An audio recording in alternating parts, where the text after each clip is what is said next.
Ya, saudara, perjalanan ibadah haji merupakan momen suci yang membutuhkan dukungan pelayanan yang baik dan manusiawi.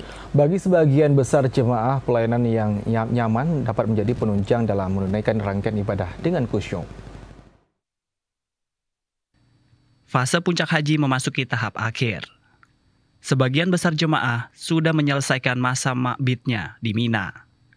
Meski ada kekurangan, sebagian besar jemaah haji mengaku puas dengan pelayanan selama di Mina. Jemaah haji asal Jakarta, Nenden, mengakui pelayanan yang diterimanya saat berada di Mina cukup memuaskan.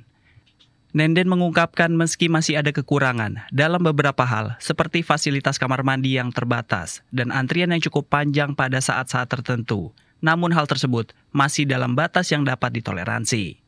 Ia menambahkan, fasilitas tenda untuk jemaah cukup nyaman, dengan pendingin ruangan yang berfungsi dengan baik, makanan yang disediakan juga dinilai cukup layak dan beragam, memenuhi kebutuhan gizi jemaah haji selama di Mina. Apa-apa, overall bagus. Tendanya gimana? Secara manusiawi kita kan ada kekurangannya. Tendanya gimana tendanya? Tendanya oke, dingin, semuanya oke, bisa tidur. Oke. Alhamdulillah. Ya walaupun sejam 2 jam, namanya juga ibadah. Betul, ya. ya. Oke, sip. Untuk Bapak Menteri tingkatkan ya, oke. Pak Najarudin, please deh. Oke. Haji yang mabrur, mabruroh. Amin. Indonesia maju terus. Amin. Ya. Makasih Bu Jadi sama.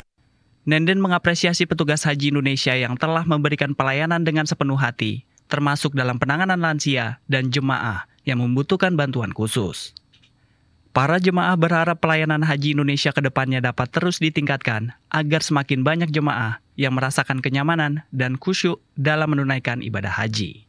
Labbaik Allahumma labbaik, labbaik la syarika laka labbaik. Innal hamda wan ni'mata laka wal mulk la syarika lak.